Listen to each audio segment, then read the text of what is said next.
Second District Court is now in session with the Honorable Judge Sabrina Johnson presiding. Good morning, everyone. Please be seated. Good morning.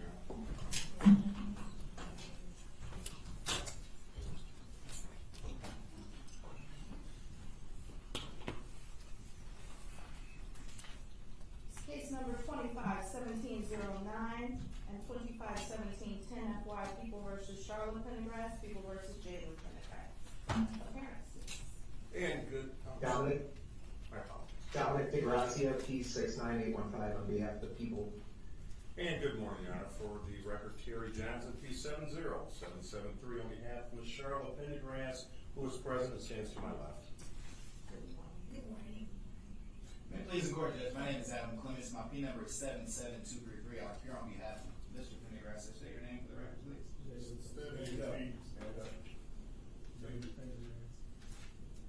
Good morning, Ms. Mann.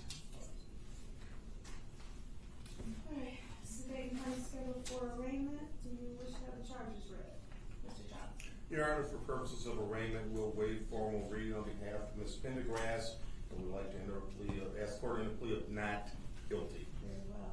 As to Ms. Pendergrass, the court will now plead not guilty. As to Mr. Jalen Pendergrass. Your Honor, we waive the formal reading of the information. That's that you allow the defendant to stand and have a plea of not guilty and on his behalf. Alright, court will now plead not guilty on behalf of Mr. Pendergrass. As to bond for Ms. Charla Pendergrass. Your Honor, while I understand that these charges are very serious, I'd like the court to take into consideration the mere fact that this matter. I'm sorry. Oh, Your Honor, I'm sorry, I'm normally used to a prosecutor being in the courtroom. Yeah. My apologies, Mr. DeGrazia. Judge, I ask that there be no bond set for each defendant, or alternatively a very high cash bond. Regarding Ms. Charla Pendergrass, she does not have any criminal history. However, she is charged with second-degree murder, and I think more importantly for bond purposes, this is a case where the evidence, I believe, will be abundant that both defendants, but particularly Ms. Charla Pendergrass, engaged in a extended campaign to lie to the police, lie to law enforcement to cover up her actions. She was originally charged with lying to a peace officer, which was later dismissed because an FBI agent is not a peace officer within Michigan. But the point is that Ms. Charla Pendergrass, I don't believe, can be trusted to follow the orders of the court. She has shown in the past her willingness to be deceptive, to be untrustworthy, and given the serious nature of these charges and the circumstances behind the actual crime itself, I'm asking that there be no bond for Ms. Charla Pendergrass, or alternatively a very high cash bond. Mr. Johnson, you wish to respond? I do. Your Honor, I'm just rather shocked that the prosecutor can say that my client is not able to follow court orders. This court is aware Ms. Pendergrass was placed on a bond, a high bond, and Ms. Pendergrass followed all of those bond conditions. Not a single time was there any allegations that she violated or did anything that she should not have done.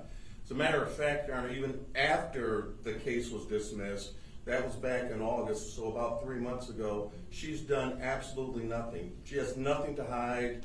The problem is she didn't cooperate with the police in a manner in which the police wanted her to cooperate. To come forth and say no cash bond, or to say no bond or a very high cash bond is ridiculous. She is not a flight risk. She's been here at every single court event, and I would ask that if the court sets a bond, that it be a reasonable bond. Again, based upon her actions that this court has saw, not the allegations that have been put forth by the people. Thank you very much. Would the court like me to address Mr. Jalen Pendergrass, Judge? In just 1 second, I have just a couple of questions. Where does she work? She's a caregiver, Your Honor. She's someone who lives in the home? No, Your Honor.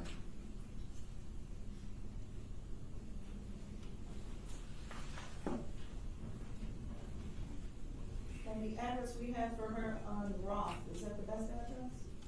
What street, Your Honor? Roth. No. Okay, so if, Mr. Johnson, if you can make sure we have an updated address for her. I will take care of If that. that's not the correct address. But, the address that is correct, how long has she been there?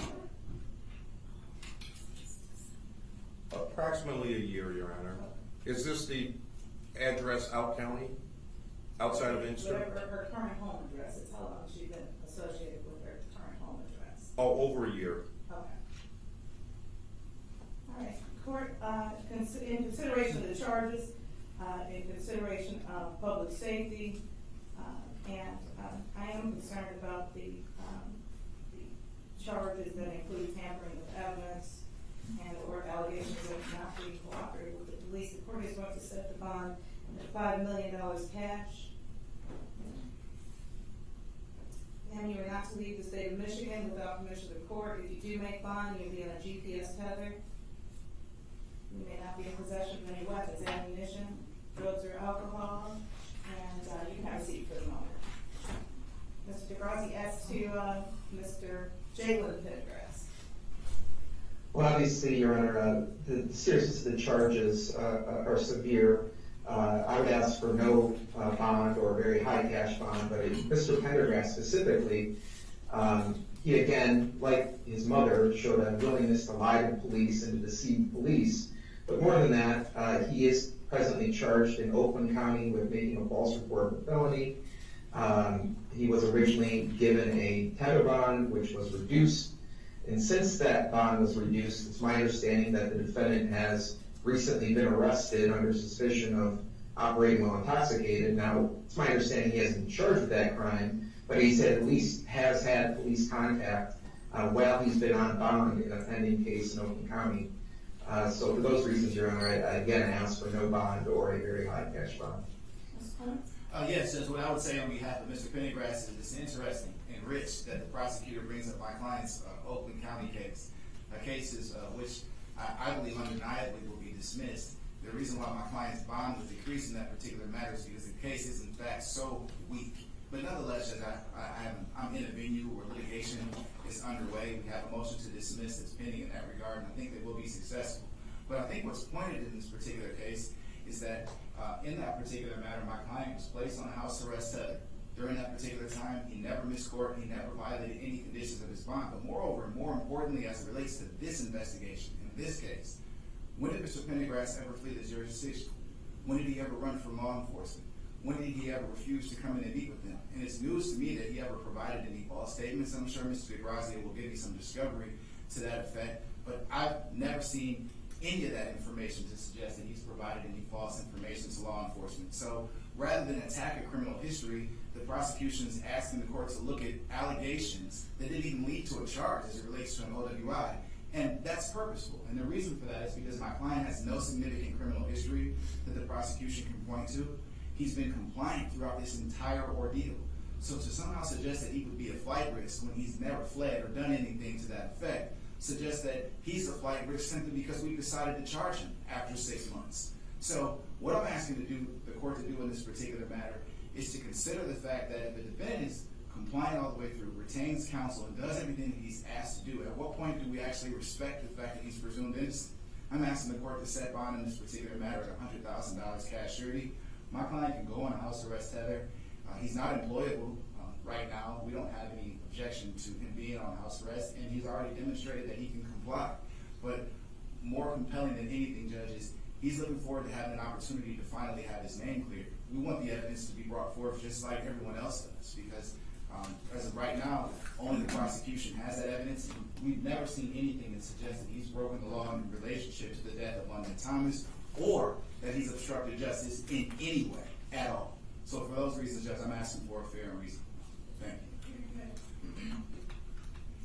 Again, considering the factors that this court must consider in order to set bond or any type of pre-trial release, given the nature of the charges, was Mr. Pendergrass working at or around the time of the incident?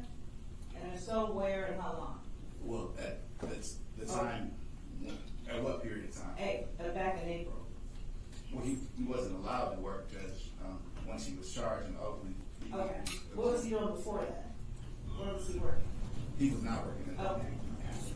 All right, and, so the court is going to remand Mr. Pendergrass, set no bond given the nature of the charges. And, we need to set a probable cause conference date. Is everyone available to zoom in for a probable cause conference on the 22nd of October, What time will that be, Your Honor? 9 a.m.? Yes, Your I'm Honor. sorry, Judge, I didn't catch that date. October 22nd, 9 a.m. for PCC on Zoom. On behalf of Miss Pendergrass, Your Honor, I'm available, or will make myself available. Mr. Thomas? I made it work. All right, Mr. Grassi, you're good with that? That's fine, Judge. All right, and,